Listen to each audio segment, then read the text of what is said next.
All right, my friends, I want to talk to you about a really cool feature Lyngdorf has on their products. Many of their competitors do not. That's what we're going to be talking about in today's video.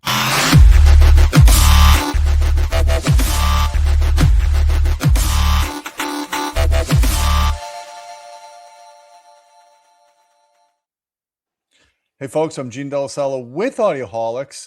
As you know, I've got the Lyngdorf TDAI-3400 digital streaming amplifier in for review. I did full bench test report on this product, but I wanted to go over a feature with you that it has that is great for AV integrators, enthusiasts, or people that just really want to dial in the sound. Now, there's three ways you could operate this device. You could operate it with its remote control, you could operate it with its app, which is very extensive, or you could use the GUI interface on the web if you're on the same network as your Lyngdorf piece. So to clarify, you have to have the same network connection. I use Ethernet into the Lyngdorf, I use Ethernet into my computer, or I use wireless on my laptop. And if they're on the same network, you have the ability to access every configurable feature you can imagine on this product. And I'm going to take you through a quick tour of that. So let me share my screen here. Okay, so the first step you do after you are on the same network is you type in the model number. In this case, it's the TDAI-3400.local in the browser. And then you get this GUI interface or this on-screen display of your product. And right from the get-go, you know you're dealing with a serious product because just on its main home page, you have the ability to change the input, your room correction, which in this case is RoomPerfect, the voicing preset of that room correction, or if you did your own curves in particular. And you have bass and treble controls, but unlike most bass and treble controls that have their contour frequency fixed, Lyngdorf gives you the option to adjust that. And if you use the app on your phone, you actually get to see a graphical representation of this.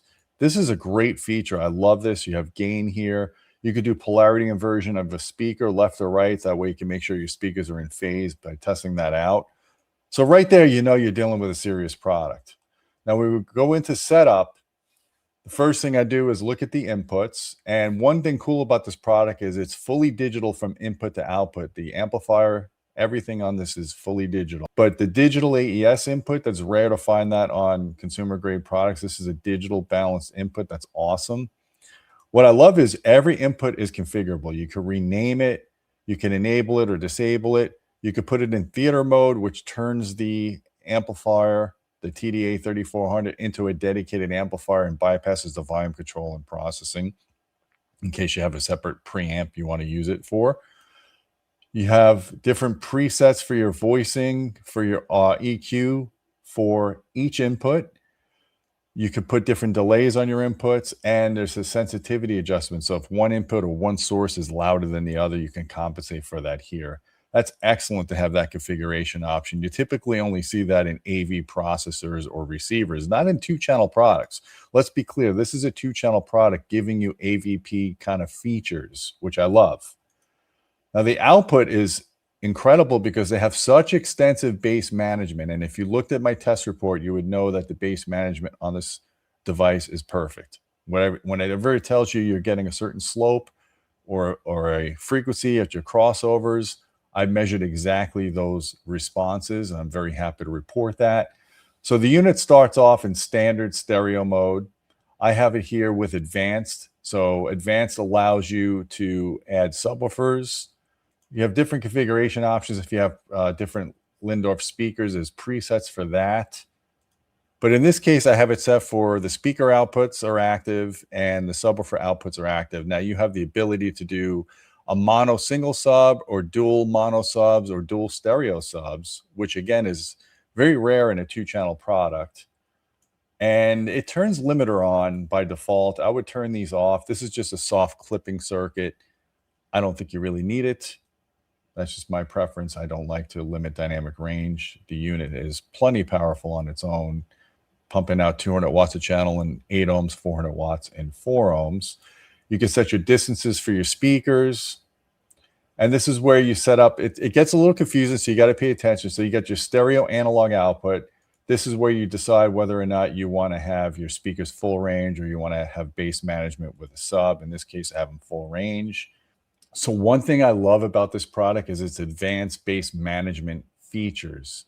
It's very rare for a 2-channel product to give you bass management, dual independent subwoofer outputs if you need them, and to have a variety of different ways of configuring the product. So in this case, I'm going to start off with just standard stereo. This is what most people are going to use the product as. You see the speaker outputs are active, the analog outputs are not, and you have a full range signal. Now you have the option to either use a preset for one of Lyngdorf speakers. You could do custom subs. In this case, I am going to do advanced. And then it takes you to your speaker setup here. For some reason, it enables the limiter. I would turn that off. That just is a soft clipping circuit. You don't need it. I've already measured the amplifier and it's plenty powerful. It's 200 watts at 8 ohms, 400 watts at 4 ohms. And the clipping circuit just makes sure that it doesn't get past a certain distortion, but you still get close to that rated power with the limiter circuit on. You have the ability to set your distances for your speakers, which is critical for getting that really locked in imaging when you're sitting in the main listening area. Then you have your setup for your analog outputs. And this is where you decide if you want a crossover, you want bass management for your subwoofer. And I measured the bass management and the crossovers are on point. Whatever filter type you choose, whether it's a Butterworth second order or fourth order, I measured that exact response. You set the crossover frequency, your delays, you set the levels. Again, you have stereo, mono. I mean, it's just awesome that you have this ability to do this. And then if you don't want to have your speaker outputs engaged, you go to none, then you go to line out, and you go to advanced. It's a bit of a process to get this to get this going. Then you go to full range and bam. So there's 3 steps if you want to use this as a preamp and have a separate power amplifier. And now you've got full range coming out of the XLRs here. You also have the ability, if you are running speakers and subwoofers, let's say you have Lyngdorf speakers, for example, you have the ability to add your custom sub option. Let's say 2 subs here, and you see the bass management is showing you there's a high pass on the mains, there's bass, low pass on the subwoofer. You can adjust those slopes. So you could use either the XLR for the subwoofer outs, or you could use the digital output here, which is just an RCA connection. So next up, I want to go over RoomPerfect. RoomPerfect, I have a separate video on how to do calibrations in the formal review of this. What I found is run it with the microphone facing at the speakers at the main listening position and do random settings around the listening area. And I got the best results out of that. Then it gives you different target curves or different EQ presets. My preference out of all of them out of the box was bass 2. And then I did some tweaks to it, but that's all up to you. That's all on your preference. I found a lot of the presets just neutered the bass too much, but the bass 2 setting gave me very palatable results with only minor adjustments that I had to make after calibration. If you want to go in and edit the curves, this is where you do that. One thing I don't like is some of these presets put in that 2 kilohertz BBC dip. That's something I don't think is needed in most modern speaker designs these days. This makes the assumption that there were directivity mismatches between the mid-range and the tweeter because the tweeter had too much wide dispersion compared to the mid-range at the crossover frequency. And this helps alleviate that. But if you've got a speaker that's well engineered, like for example, I was using the Arendelle 1610s, that 2 kilohertz notch did not improve the response. It actually made the in-room measurements worse and it sounded worse. So I take that out, but you could go in here and you can edit that. So in this case, let's say you put a 0 here, bam, it's gone. And you could add other filters, which I love. And you've got the ability to have low pass, high pass shelving, parametric. So let's say you want to add a parametric filter at 1 kilohertz with a Q of 2 and a gain of 8. Bam, you see it there. This is what I wish more brands would do with their 2-channel products. I see these really high-end 2-channel products. They give you incredible amplification, preamp section. They even give you a subwoofer output, but then they don't give you PEQ adjustments. And in most cases, if you really want to improve the sound of your system, you need a 2 or 3 band PEQ at bass frequencies to help alleviate standing waves if you're too close to a wall or just uneven bass. And Lyngdorf gives you 8 filter options here. And they give you a bunch of presets, which is just incredible. I mean, there's so much configuration capability in this product. Like I said, the bass 2 setting was ultimately my favorite. And what I did was I used their setting and I added a little bit more sparkle to the highs because I found that the amp had a little bit of a laid back presentation with my speakers. So I added a little bit treble gain. And the green curve represents the boost that it adds in the overall response after it's already done its magic. So it does a lot of cuts and it lowers the level, and then it goes and adds back your overall gain so the level stays at the right proper level when you compare EQ on versus off. So this is very useful. I'm glad that Lyngdorf gives you all of this configuration capability. And then if you go to the audio setup, you could set up your max volume, your default volume, subsonic filter. If you have any, rumble, turntable rumble or whatever, you could address that here with this feature.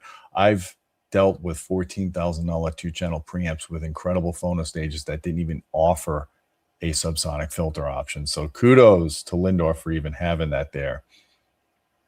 The HDMI setup is pretty self-explanatory if you're an AVR enthusiast. It has all that here.